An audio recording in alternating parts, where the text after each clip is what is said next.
ആഭ്യന്തരമന്ത്രി രമേശ് ചെന്നിത്തലയ്ക്ക് കൈയടിക്കുകയാണ് കേരളം. അതിൽ രാഷ്ട്രീയ ഭേദമന്യേ എല്ലാവരുമുണ്ട്. കാരണം മന്ത്രിസ്ഥാനം ഏറ്റെടുത്ത് ചുരുങ്ങിയ ദിവസങ്ങൾക്കുള്ളിൽ തന്നെ മികച്ച പ്രവർത്തനങ്ങളാണ് ആഭ്യന്തര വകുപ്പ് കാഴ്ചവെക്കുന്നത്. അതിലേറ്റവും പ്രധാനം ഓപ്പറേഷൻ തൂഫാൻ തന്നെ.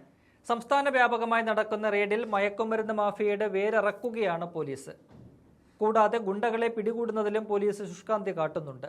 ഇതര സംസ്ഥാന തൊഴിലാളികളുടെ കേന്ദ്രമായ പെരുമ്പാവൂരിൽ ഓപ്പറേഷൻ തൂഫാന്റെ ഭാഗമായി കഴിഞ്ഞ ദിവസം പോലീസ് നടത്തിയ റെയ്ഡ് ഏറെ ശ്രദ്ധിക്കപ്പെട്ടു. എന്നേ ചെയ്യേണ്ടതായിരുന്നു എന്നാണ് എല്ലാവരും ഇതിനോട് പ്രതികരിച്ചത്. കാരണം മയക്കുമരുന്ന് മാഫിയയുടെ ഒരു കേന്ദ്രമായി മാറിയ പെരുമ്പാവൂർ ഏറെ നാളായി വീർപ്പുമുട്ടുകയാണ്. അതിന് ശാശ്വത പരിഹാരം വേണമെന്ന ആവശ്യം ഏറെക്കാലമായി ഉയരുന്നുമുണ്ട്. അതിന് തുടക്കമിട്ടതിനെ നാട്ടുകാർ കയ്യടിയോടെയാണ് പിന്തുണയ്ക്കുന്നത്. കേരളത്തിന്റെ മുക്കിനും മൂലയ്ക്കും കയറിയിറങ്ങി പോലീസ് ലഹരി സംഘങ്ങളെ പൊക്കുകയാണ്. ഇതിനോടകം കിലോ കണക്കിന് ലഹരി ഉൽപ്പന്നങ്ങൾ പിടികൂടുകയും ആയിരക്കണക്കിന് പേരെ അറസ്റ്റ് ചെയ്യുകയും ചെയ്തിട്ടുണ്ട്. ലഹരി സംഘങ്ങളും ഗുണ്ടകളും നെട്ടോട്ടമില്ലാതെ ഓടുകയാണെന്നാണ് ജനങ്ങൾ പറയുന്നത്. കേരള പോലീസിന് ഇത് അറിയാഞ്ഞിട്ടല്ല, മറിച്ച് അവർക്കതിനുള്ള സ്വാതന്ത്ര്യം നൽകിയിരുന്നില്ല കഴിഞ്ഞ 10 വർഷം. അങ്ങനെ 10 വർഷത്തിന് ശേഷം കേരളത്തിൽ ഒരു ആഭ്യന്തരമന്ത്രി ഉണ്ടെന്ന് ജനങ്ങൾക്ക് അനുഭവിച്ചറിയാൻ പറ്റുന്നു എന്നതാണ് ഏറെ പ്രധാനം. ഇക്കാര്യത്തിൽ CPM പ്രവർത്തകർ ഉൾപ്പെടെ ഇപ്പോൾ രൂക്ഷമായ വിമർശനവുമായി രംഗത്ത് വരികയാണ്. എന്തുകൊണ്ട് ആഭ്യന്തര വകുപ്പ് കൈകാര്യം ചെയ്ത പിണറായിക്ക് ഇതിനൊന്നും കഴിഞ്ഞില്ല എന്ന ചോദ്യമാണ് സഖാക്കൾ തന്നെ ഉയർത്തുന്നത്. അക്കാര്യത്തിൽ ചെന്നിത്തലയെ പുകഴ്ത്തി കൈയടിക്കുകയാണ് സഖാക്കൾ പോലും.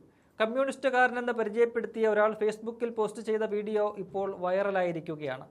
ഒരു കമ്മ്യൂണിസ്റ്റുകാരൻ എന്ന നിലയ്ക്ക് എനിക്ക് ചോദിക്കാനുള്ളത് എൻ്റെ പ്രിയ സഖാക്കന്മാരോട് തന്നെയാണ്. ഇപ്പോഴത്തെ ആഭ്യന്തര വകുപ്പ് മന്ത്രിയും പോലീസ് സേനയും ഇപ്പോൾ ചെയ്തുകൊണ്ടിരിക്കുന്ന പ്രവർത്തനങ്ങൾ കയ്യടി അർഹിക്കുന്നതല്ലേ? നമ്മളുടെ മുൻ മുഖ്യമന്ത്രി പ്രിയ സഖാവ് പിണറായി വിജയൻ ആഭ്യന്തരം ഇങ്ങനെ കൈകാര്യം ചെയ്തിരുന്നുവെങ്കിൽ ഇത്രയും മയക്കുമരുന്ന് മാഫിയകളും ഡ്രഗ്സും ഒന്നും കേരളത്തിൽ കൂടില്ലായിരുന്നു. ബഹുമാനപ്പെട്ട ആഭ്യന്തരമന്ത്രി രമേശ് ചെന്നിത്തല സാറിനും കേരള പോലീസിനും ഒരുപാട് അഭിനന്ദനങ്ങൾ എന്നാണ് യുവാവിന്റെ വീഡിയോയിൽ പറയുന്നത്. ആ വീഡിയോ കാണാം. വളരെ സന്തോഷത്തോടുകൂടിയാണ് ഞാൻ ഈ വീഡിയോ ചെയ്യുന്നത്. ഞാനൊരു കമ്മ്യൂണിസ്റ്റുകാരനാണ്, എല്ലാവർക്കും അറിയാം. പക്ഷേ നല്ലത് കണ്ടാൽ ഞാൻ നല്ലത് തന്നെ നമ്മൾ പറയണം, അംഗീകരിച്ചേ പറ്റൂ. എന്റെ ഈ വീഡിയോ നമ്മുടെ ബഹുമാനപ്പെട്ട ആഭ്യന്തരമന്ത്രി രമേശ് ചെന്നിത്തല സാറിന് വേണ്ടിയിട്ടാണ്. ഒരു പോലീസ് സേന ഈ കേരളത്തിൽ ഉണ്ടെന്ന് കുറച്ച് ദിവസങ്ങളായിട്ട് നമ്മൾ അറിയുന്നു. ഒരുപാട് ഡ്രഗ് മാഫിയ പിടിക്കുന്നു, ഓപ്പറേഷൻ തൂഫാൻ നല്ല രീതിയിൽ പോകുന്നു. കൈ അടിക്കേണ്ടത് നമ്മൾ കൈ അടിക്കുക തന്നെ വേണം. അതുപോലെ തന്നെ അർഹിച്ച കൈയടി രമേശ് ചെന്നിത്തല സാറിനും പോലീസ് ഡിപ്പാർട്ട്മെന്റിനും അർഹിക്കുന്നുണ്ട്. ഒരു കാര്യം, പോലീസ് പണിയെടുക്കുന്നുണ്ടെന്ന് കൃത്യമായി ഈ കഴിഞ്ഞ ദിവസങ്ങളിൽ നമ്മൾ കാണുന്നുണ്ട്. കഴിഞ്ഞ സർക്കാർ, ഞാൻ കമ്മ്യൂണിസ്റ്റുകാരനായെന്ന് പറയും, എന്റെ കമന്റിൽ വന്ന് എന്നെ തെറി വിളിക്കാൻ വരുന്ന സഹാക്കന്മാർ ഉൾപ്പെടെ കേൾക്കാൻ ഞാൻ പറയുന്നത്. നിങ്ങൾക്ക് മനസ്സാക്ഷിയോട് പറയാൻ പറ്റുമോ ആഭ്യന്തരം ഇങ്ങനെ ആയിരുന്നു എന്ന്? കുറച്ച് വർഷങ്ങൾക്ക് കുറച്ച് നാളുകൾക്ക് മുമ്പ് 10 വർഷം ആഭ്യന്തരം ഇങ്ങനെ ആയിരുന്നു നിങ്ങൾക്ക് പറയാൻ പറ്റുമോ? ഇല്ല. എന്തുകൊണ്ട് ഡ്രഗ്സ് കൂടി? എന്തുകൊണ്ട് ഡ്രഗ്സിന്റെ ഉപയോഗം പിള്ളേർക്കിടയിൽ കൂടി? പിടിക്കുന്നില്ല പോലീസുകാർ. ഇന്ന് അല്ലെങ്കിൽ കുറച്ച് ദിവസങ്ങളായിട്ട് നമ്മൾ കണ്ടുകൊണ്ടിരിക്കുക, സ്ഥിരം ഡ്രഗ്സ് പിടിക്കുന്നുണ്ട്, MDMA അങ്ങനെയുള്ള മാരക കെമിക്കൽസ് പിടിക്കുന്നുണ്ട്. അതിന് പിന്നണി പ്രവർത്തിക്കുന്നവര് വൻ മാഫിയ വരെ പിടിക്കുന്നുണ്ട് പോലീസുകാർ. കുറ്റവാളികളെ ഒരു ദാക്ഷിണ്യവും ഇല്ലാതെ അറസ്റ്റ് ചെയ്യുന്നുണ്ട്. കയ്യടി എന്റെ പോലീസ് ഡിപ്പാർട്ട്മെന്റിന്റെ കേരളയ്ക്കും പിന്നെ നമ്മുടെ ബഹുമാനപ്പെട്ട ആഭ്യന്തരമന്ത്രി ശ്രീ രമേശ് ചെന്നിത്തല സാറിനും ഒരുപാട് നന്ദിയുണ്ട് സാറേ. ഇനി ഇത് മുന്നോട്ട് തുടർന്നു കൊണ്ടുപോകുക.